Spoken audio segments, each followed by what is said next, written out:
so let's get started. We're going to review this again, okay?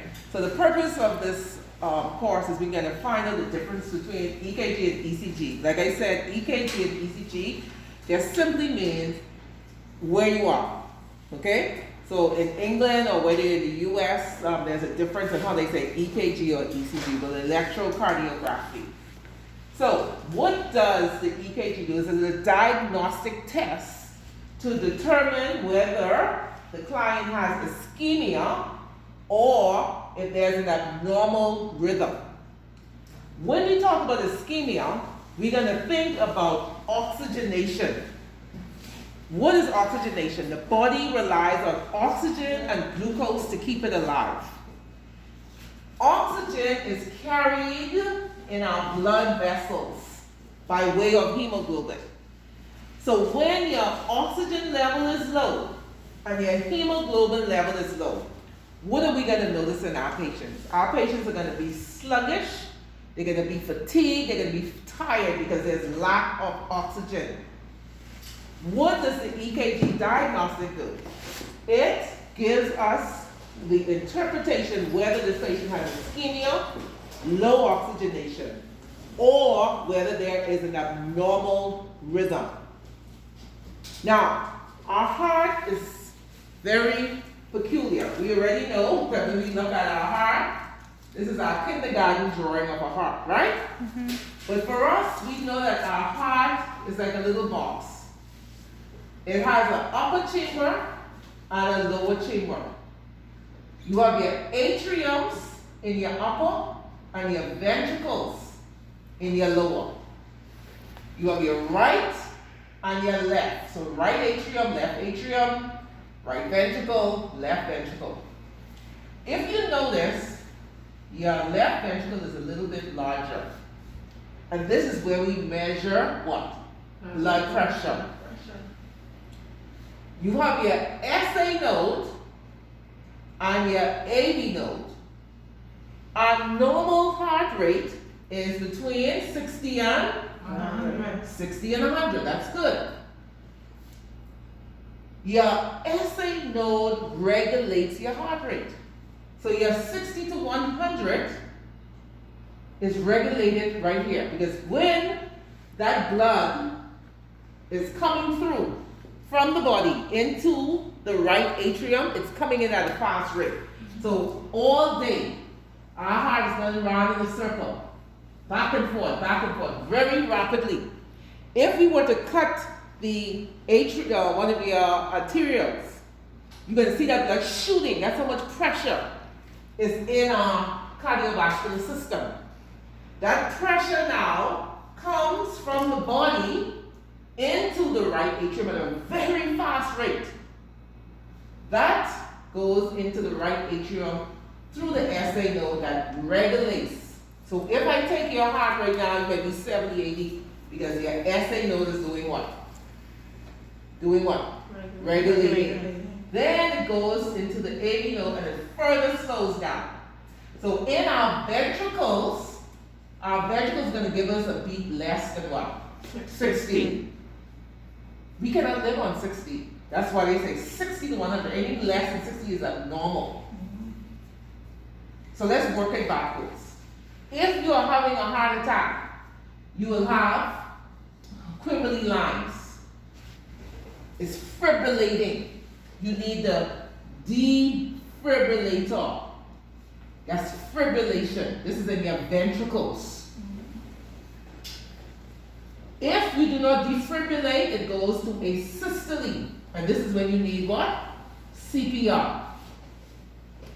If I were to put each of us on a monitor now, there's something called your P wave. There's something called your P wave, QRS, and your ST. So your QRS in the middle interval, right? Your ST segment. Okay? So your P wave, QRS interval, and ST. This is what your EKG does. It takes a picture of your heart at every beat. When your atrium contracts, it produces a little wave called what? A P wave. P wave. Look how big your ventricles are compared to your atriums. Your ventricle, when it contracts, it contracts so high that the deflection is larger than the little P wave. So it goes Q, R, that's how strong it goes all the way up, then it comes down to relax. It is so strong that it's still moving, and then you have your ST. So it then goes to your, this is your T wave, so your ST segment is the depolarization of your ventricles. Your QRS is your ventricles contracting. What comes next? Then your ventricles relaxes, then your P, then your Q goes all the way up because your ventricles are contracting, right? Then you relax, and you have your ST. That is what happens when your heart beats continuously all day. So another PQRST. Now, what happens when you start having ischemia, low oxygenation? You end up with fibrillation, ventricular fibrillation happening where? In the ventricles. Now, suppose you have 3 P's and then your QRS. 3 P's. Where's the problem? In the atrium. So this is the atrial fibrillation. Those are some rhythms that you'll have to remember. Atrial fibrillation, ventricular fibrillation.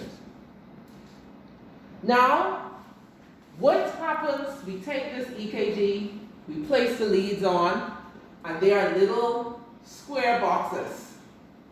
There are 5. Each square box is equal to 5.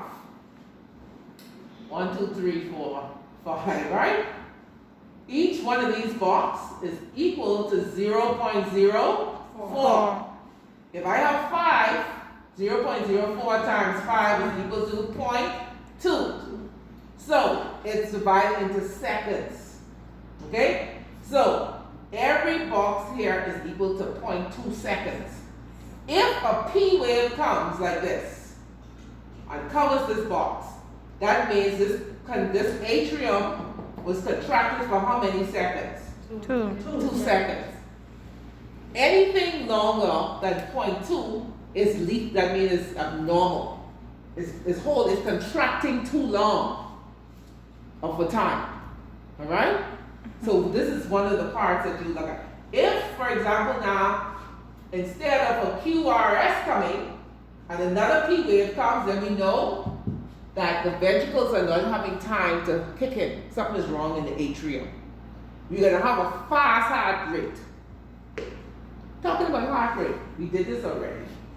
How do we know what the heart rate is? When the ventricles, when the atrium contracts, relaxes, ventricle, contract, relaxes. This keep going on all day, right? So, one full cycle is right here. So what we do is we count how many R's are in the segment. Multiply by 10, we get our heart rate. So if this was on a 6-second strip, you count it 1, 2, 3, 4. That's equal to what? 40. Excellent, you guys are good. All right. So let's look at some signs and symptoms. I'm going to draw a little foot here, right? So coming in on the right side is that blood, very fast. 200, 300, but the SA node slows it down. If there's a problem on the right side of the heart, the SA node isn't going to work. I'm going to have a fast heartbeat or a slow heartbeat. Fast. And where's that blood going to back up into? Into the foot. Okay? And cause what? Swelling. Therefore, tired and sluggishness comes from low oxygenation. Swelling in the lower extremities means that there's a problem on what side of the heart? The right side. Excellent. Next, on this side, I'm going to draw the lungs. Look at that. That's my lungs. So on this side, I had water going into the foot. But this time the water is going into the lungs. Look at this. Left ventricle. Remember, L is equal to lungs, see? So I'm going to show signs and symptoms of something going on in my lungs. Difficulty breathing, shortness of breath, turning blue. So if this person is turning blue, shortness of breath, that means they have what side of their heart is have a problem? The left side. Left side. Left, okay? So left-sided heart failure. Okay? So when we say someone have a heart problem, the person may have sluggish, swelling, shortness of breath, but we need to know what side it's on. If it's breathing difficulty, it's on the Left. And if there's any swelling in the extremities, in the face, it's on the right side. You guys are good. Alright? So we have learned today that the EKG is a diagnostic tool that tells us whether there's ischemia, low oxygenation, and we're going to see that low oxygenation in the P, the Q, or the ST. In the ST. Okay? Where are we going to see our normal rhythm? In the P and the QRS. The P will be in our atrium. Our ventricles will be our QRS. Okay? The ventricles is used to having fast blood coming into it. So anything with fast heart rate the atrium is used to fast blood coming into it. So any blood that's coming in fast, any heart rate that is greater than 100 is going to be originating in the what? Right atrium. Anything that is coming less than 60 will be originating in the ventricles. Diagnostic tool used to assess ischemia, which is in your T, or abnormal in your atrium and your ventricle. The function of the heart is to pump oxygen where? To the organs. So you were given this handout, the 12-lead placement. We've reviewed where you place your first lead in your second intercostal space. That will be part 2. We're going to go into placement, and we've already reviewed some of the steps. So we said the first thing you need to know is how to position your patient. The second thing is how you're going to apply. And the third thing is what? Skin prep. Skin prep is an application. But the third one is interpretation.